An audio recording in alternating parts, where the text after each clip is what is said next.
നമസ്കാരം. പശ്ചിമബംഗാൾ സംബന്ധിച്ച് പശ്ചിമബംഗാൾ രാഷ്ട്രീയത്തിൽ കൃത്യമായ ശ്രദ്ധ പതിപ്പിക്കുന്ന ഒരാളാണ് നിങ്ങളെങ്കിൽ, അതിൽ തന്നെ സാമൂഹ്യ മാധ്യമങ്ങളിലൂടെ പശ്ചിമബംഗാളിലെ വിവരങ്ങൾ അറിയുവാൻ ശ്രമിക്കുന്ന ഒരാളാണ് നിങ്ങളെങ്കിൽ, ഫേസ്ബുക്കിലോ ട്വിറ്ററിലോ, ഇപ്പോൾ എക്സ് ആയ ട്വിറ്ററിലോ പശ്ചിമബംഗാൾ സംബന്ധമായ വിവരങ്ങൾ നിങ്ങൾ സ്ഥിരമായി അന്വേഷിച്ച് കണ്ടെത്തി അറിയുവാറുണ്ടെങ്കിൽ, കൃത്യമായി നിങ്ങളൊരു 2-3 വീഡിയോകൾ കണ്ടു കാണും. ഒന്ന്, ഒരു വയോവൃദ്ധൻ മോദിയെ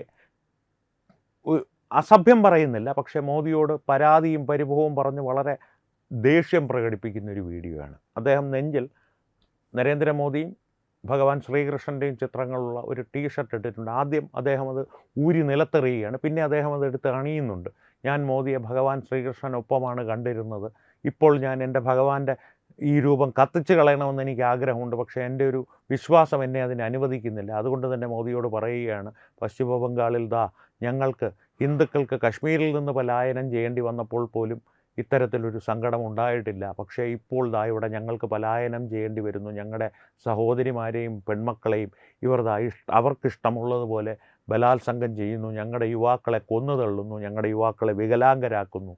ഇതിനെന്തെങ്കിലും പരിഹാരം ചെയ്യുന്ന ആളാണ് മോദി എന്നാണ് ഞാൻ പ്രതീക്ഷിച്ചിരുന്നത്. ഇത് നെഹ്റുവിൻ്റെ കാലത്ത് നടന്നിരുന്നെങ്കിലും, ഇന്ദിരാഗാന്ധിയുടെ കാലത്ത് നടന്നിരുന്നെങ്കിലും, സോണിയാഗാന്ധിയുടെ കാലത്ത് നടന്നിരുന്നെങ്കിലും ഞാൻ ക്ഷമിക്കുമായിരുന്നു. പക്ഷേ ഹിന്ദുക്കളുടെ രക്ഷകനെന്ന് ഞാൻ വിശ്വസിച്ച, ശ്രീകൃഷ്ണൻ്റെ അവതാരമെന്ന് ഞാൻ വിശ്വസിച്ച നരേന്ദ്രമോദിയുടെ കാലത്ത് ഇത് നടക്കുന്നതാണ് എന്നെ വേദനിപ്പിക്കുന്നത്. നരേന്ദ്രമോദി എന്തെങ്കിലും ഇതിന് പരിഹാരം ചെയ്യണം എന്നുള്ള ഒരു ആർത്തവിലാപമായിട്ടുള്ളൊരു വീഡിയോ നിങ്ങൾക്ക് കാണുവാൻ സാധിക്കും. ആത്മാർത്ഥമായിട്ട് അദ്ദേഹം പറയുന്നൊരു കാര്യമാണ്.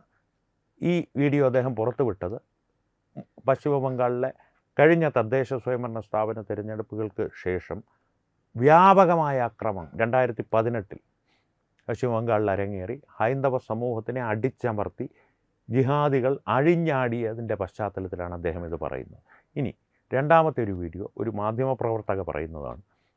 അവരൊരു ദളിത് പ്രവർത്തകനെ കണ്ടു, അവരുടെ വാക്കാണ്. ഒരു പിന്നോക്ക സമുദായത്തിൽപ്പെട്ട ഒരു BJP പ്രവർത്തകനെ കണ്ടു. ആ പ്രവർത്തകൻ്റെ ഒരു പശ്ചാത്തലം, ഒരു 2 വർഷങ്ങൾക്ക് മുമ്പ് അദ്ദേഹത്തിൻ്റെ അനന്തരവളെ ഈ ജിഹാദികൾ, ഈ ഷെയ്ഖ് ഷാജഹാൻ്റെ ആളുകളാണെന്ന് തോന്നുന്നു, പേര് പറയുന്നില്ലവർ, ബലാത്സംഗം ചെയ്തു. ആ പെൺകുട്ടിയെ ഇവർ ഒരുവിധം രക്ഷിച്ച് തിരികെ കൊണ്ടുവന്നു. 2 വർഷങ്ങൾക്ക് ശേഷം 18 വയസ്സായപ്പോൾ ആ പെൺകുട്ടിയെ വിവാഹം ചെയ്ത് അയച്ചു. ആ വിവാഹം ചെയ്തവർ ചെന്ന് കയറിയ കുടുംബത്തിലെ അമ്മായിയമ്മയോ അയൽവാസികളോ ഒക്കെ ആ പെൺകുട്ടിയെ പരിഹസിച്ചു. കാരണം നീ ബലാത്സംഗം ചെയ്യപ്പെട്ടവളല്ലേ. ആ അപമാനം സഹിക്കവയ്യാതെ ആ പെൺകുട്ടി ആത്മഹത്യ ചെയ്തു. എൻ്റെ പശ്ചാത്തലത്തിൽ ഈ പെൺകുട്ടിയുടെ അമ്മാവനായ BJP പ്രവർത്തകനുണ്ടല്ലോ, ആ അമ്മാവനെ അദ്ദേഹത്തിൻ്റെ കുടുംബാംഗങ്ങളെല്ലാവരും ഒന്നൊഴിയാതെ എല്ലാവരും ഒറ്റപ്പെടുത്തി.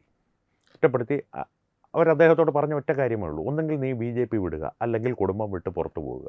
അദ്ദേഹം കുടുംബം വിട്ട് പുറത്തുപോയി ഇപ്പോഴും BJP പ്രവർത്തകനായി തന്നെ തുടരുന്നു എന്നുള്ളൊരു വസ്തുതയാണ് മാധ്യമപ്രവർത്തകർ പറഞ്ഞു. ഈ 2 വീഡിയോകൾ എടുത്തു പറയുവാനുള്ള കാര്യം, പശ്ചിമ ബംഗാളിലെ വിജയം നരേന്ദ്രമോദിയുടെ ഒരു പ്രഭാവം കൊണ്ടാണ്, അമിത്ഷായുടെ തന്ത്രങ്ങൾ കൊണ്ടാണ്, സുവേന്ദു അധികാരി എന്നുള്ള ശക്തനായ പ്രാദേശിക നേതാവിൻ്റെ സ്വാധീനം കൊണ്ടാണ്.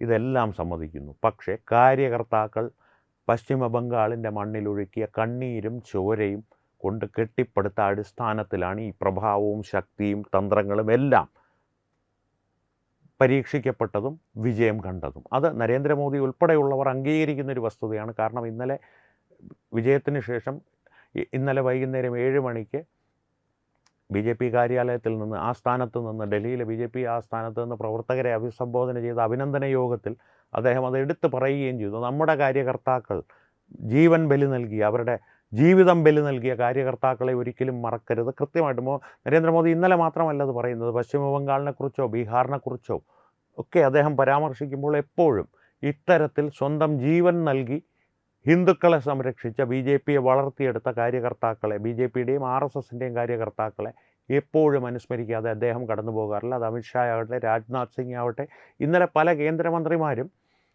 പശ്ചിമ ബംഗാളിനെ കുറിച്ച് പറഞ്ഞപ്പോൾ ഗദ്ഗത കണ്ഠന്മാരായി എന്ന് മാത്രമല്ല, കണ്ണ് നിറഞ്ഞൊഴുകുന്നത് കാഴ്ചകൾ വരെ നമുക്ക് കാണുവാൻ സാധിച്ചു.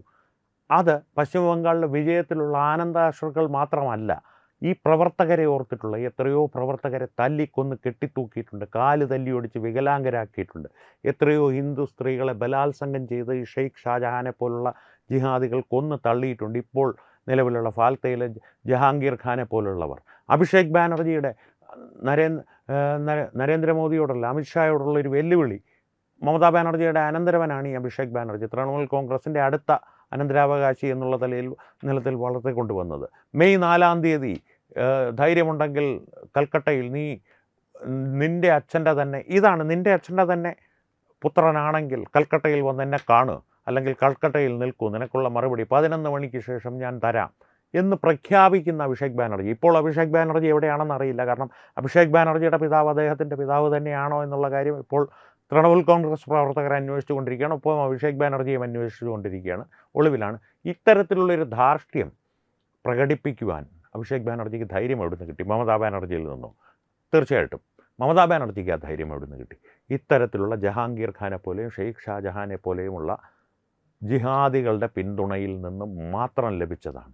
ആ ജിഹാദികൾ പശ്ചിമ ബംഗാളിൽ അഴിച്ചുവിട്ടിരുന്ന ആക്രമ സ്വഭാവമുള്ള ഒരു പശ്ചാത്തലം, അല്ലെങ്കിൽ ഒരു ആവാസ വ്യവസ്ഥ, അല്ലെങ്കിൽ സൃഷ്ടിച്ചു വെച്ചിരുന്ന ഒരു ആവാസ വ്യവസ്ഥ നമുക്കൊക്കെ സ്വപ്നം കാണാവുന്നതിന്, നമ്മുടെ ഏറ്റവും വലിയ ദുസ്വപ്നത്തിൻ്റെയും അപ്പുറത്തുള്ള തലത്തിലായിരുന്നു. ഇപ്പോൾ തന്നെ ബലാത്സംഗം ചെയ്യപ്പെട്ട പെൺകുട്ടിയുടെ മാതാവിന് സ്ഥാനാർത്ഥിത്വം നൽകിയത് ഒരു പ്രകടനപരതയാണ് എന്ന് പലരും ആക്ഷേപിച്ചു. പക്ഷേ 58,000 വോട്ടുകൾക്ക് ആ മാതാവ് വിജയിച്ച് വരുമ്പോൾ നരേന്ദ്രമോദിയുടെ ആ സ്വപ്നമാണ് അവിടെ സാർത്ഥകമാകുന്നത്. കാരണം ബേട്ടി ബച്ചാവോ, ബേട്ടി പഠാവോ, ബേട്ടി ബച്ചാവോ എന്നുള്ളൊരു മുദ്രാവാക്യം അദ്ദേഹം മുന്നോട്ട് വെച്ചപ്പോൾ ആത്മാർത്ഥമായിട്ടാണ് അദ്ദേഹം അത് മുന്നോട്ട് വെച്ചതെന്ന് പശ്ചിമ ബംഗാളിലെ വോട്ടർമാർ തിരിച്ചറിഞ്ഞു. പക്ഷേ കൃത്യമായ പ്രവർത്തനങ്ങളോടെ, വളരെ ക്ഷമയോടെ, ഞാൻ ആദ്യമേ ഒരു വയോവൃദ്ധൻ്റെ കാര്യം പറഞ്ഞല്ലോ, അദ്ദേഹം പരിതപിച്ചതും പരിഭവം പറഞ്ഞതുമെല്ലാം സത്യമാണ്. പലരും പറഞ്ഞിട്ടുണ്ട്, RSSന് എന്താണ് തിരിച്ചടിച്ചുകൂടെ, നരേന്ദ്രമോദിക്ക് രാഷ്ട്രീയ പരമായിട്ട് ഇടപെട്ടുകൂടെ, രാഷ്ട്രപതി ഭരണം കൊണ്ടുവന്നുകൂടെ? ഒന്നുമല്ല. കൃത്യമായിട്ടുള്ള ഇതിനൊരു ശാശ്വതമായ പരിഹാരം കാണണമെങ്കിൽ ആലോചിച്ച് നോക്കൂ. രാഷ്ട്രപതി ഭരണം ബംഗാൾ പ്രഖ്യാപിച്ചിരുന്നെങ്കിൽ എന്ത് സംഭവിക്കുമായിരുന്നു? മമതയുടെ പേരിലുള്ള അനുകമ്പ വോട്ടർമാരുടെ ഇടയിൽ വർദ്ധിച്ചേനെ. മമത കൂടുതൽ ശക്തിയായി തിരിച്ചു വന്ന ഭാരതത്തിലെ ചരിത്രം അതാണ്. ഏതൊക്കെ കാലത്ത് നെഹ്റുവും ഇന്ദിരാഗാന്ധിയും രാഷ്ട്രപതി ഭരണം പ്രഖ്യാപിച്ച് ഭരണകൂടങ്ങളെ ഒഴിവാക്കിയിട്ടുണ്ടോ, അവർ കൂടുതൽ ശക്തിയോടെ, അത് NT രാമറാവു ആകട്ടെ, EMS നമ്പൂതിരിപ്പാടാകട്ടെ, അവർ കൂടുതൽ ശക്തരായി തിരികെ എത്തിയ ചരിത്രമാണ് ഭാരതത്തിൻ്റെ ജനാധിപത്യത്തിനുള്ളത്. അത് BJPക്ക് വ്യക്തമായിട്ടറിയാം. അതുകൊണ്ട് തന്നെ ജനാധിപത്യപരമായിട്ടുള്ളൊരു മുന്നേറ്റമാണ് അവിടെ ആവശ്യം. അവിടെ എന്ത് സംഭവിച്ചു? RSS കൃത്യമായിട്ടുള്ള പ്രവർത്തന പദ്ധതിയുമായി രംഗത്തിറങ്ങി, ജനങ്ങൾ സമ്പർക്കം നടത്തി, ജനങ്ങളുടെ ഭയമില്ലാതാക്കി. സമ്മതിദാനാവകാശം വിനിയോഗിച്ച് തന്നെ വേണം ഇതിന് പരിഹാരം നിങ്ങൾ കാണുവാൻ. BJPയുടെ സർക്കാർ അധികാരത്തിലെത്തിക്കണം, അല്ലെങ്കിൽ BJPയുടെ സർക്കാരിനെ നിങ്ങൾ അധികാരത്തിലെത്തിക്കണം. അതിനുശേഷം എന്താണ് നടക്കുന്നതെന്ന് കണ്ടോളൂ. ഒപ്പം നാം മറക്കാൻ പാടില്ലാത്തത്, ഞാൻ നേരത്തെ പറഞ്ഞ പോലെ പ്രാദേശിക നേതാവായ സുവേന്ദു അധികാരിയാണ്. 2 തവണ, ആദ്യത്തെ തവണ നന്ദിഗ്രാമിൽ മമതയെ പരാജയപ്പെടുത്തി. എങ്കിലും 3-2 ഭൂരിപക്ഷം കിട്ടിയതുകൊണ്ട് ഭവാനിപ്പൂരിൽ വന്നതെന്ന് ഏതാണ്ട് 50,000 വോട്ടുകളുടെ, 50,000-ന് മേൽ വോട്ടുകളുടെ ഭൂരിപക്ഷത്തിൽ മമത ജയിച്ചു കഴിഞ്ഞ തവണ. ഇത്തവണ ഭവാനിപ്പൂരിൽ മത്സരിച്ച മമതയെ അവരുടെ ആ മടയിൽ ചെന്ന് സുവേന്ദു അധികാരി നേരിടുകയും പരാജയപ്പെടുത്തുകയും ചെയ്തു. അങ്ങനെ ഒരു നേതാവിനെ ഇപ്പോഴത്തെ കാലത്ത് പ്രാദേശിക രാഷ്ട്രീയത്തിൽ ഏതെങ്കിലും ഒരു രാഷ്ട്രീയ കക്ഷിയിൽ നിങ്ങൾക്ക് ചൂണ്ടിക്കാണിക്കുവാൻ സാധിക്കുമോ? സുവേന്ദു അധികാരിയും തൃണമൂൽ കോൺഗ്രസിൽ നിന്ന് BJPയിൽ ചേർന്ന വ്യക്തിയാണ്. അക്കാലത്ത് BJPയുടെ പ്രാദേശിക നേതാക്കളിൽ പലരും തന്നെ പറഞ്ഞിരുന്നു, അങ്ങനെ ഒരാളെ എന്തിനാണ് കൊണ്ടുവന്ന് ഇതിൻ്റെ നേതൃസ്ഥാനത്തേക്ക് പ്രതിഷ്ഠിക്കുന്നത്?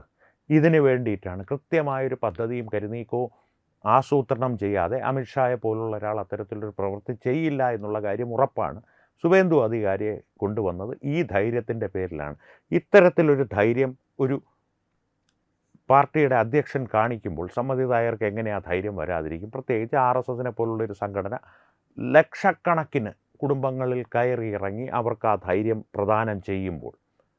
അതാണ് സുവേന്ദു അധികാരിയുടെ പ്രസക്തി. സുവേന്ദു അധികാരിയുടെ പങ്കും ഇതിൽ വിസ്മരിക്കുവാൻ സാധിക്കുന്നതല്ല. പക്ഷേ പ്രാഥമികമായിട്ടുള്ള ഒരു കടപ്പാട് BJPക്കുള്ളത് ഈ രക്തമൊഴുക്കിയ, കണ്ണീർ ചിന്തിയ കാര്യകർത്താക്കളോടാണ്. അതുകൊണ്ട് തന്നെയാണ് യാതൊരു ദാക്ഷിണ്യവുമില്ലാതെ സമ്മതിദായകർക്ക് വേണ്ട സംരക്ഷണം ഒരുക്കുവാൻ അമിത്ഷാ തുനിഞ്ഞിറങ്ങിയത്. ഇത്തവണ പശ്ചിമ ബംഗാളിൽ ഏതാണ്ട് നമ്മുടെ കേരളത്തിൽ ഗ്രാമ്യമായി പറയില്ലേ, ടെൻ്റ് അടിച്ച് താമസിക്കുകയായിരുന്നു എന്ന് പറയില്ലേ, അത്തരത്തിൽ തന്നെ അവിടെ നിലകൊണ്ട് കൃത്യമായ കാര്യങ്ങൾ നിയന്ത്രിച്ച് ഇലക്ഷൻ്റെ പരിസമാപ്തിയിലെത്തിച്ചു. ഒപ്പം മുഖ്യ തെരഞ്ഞെടുപ്പ് കമ്മീഷണർ യാനേഷ് കുമാർ ആകട്ടെ, അജയ് പാൽ ശർമ്മയാകട്ടെ, IPS സംഘം ഇവരെല്ലാം ക്രിയാത്മകമായി പ്രവർത്തിച്ചു.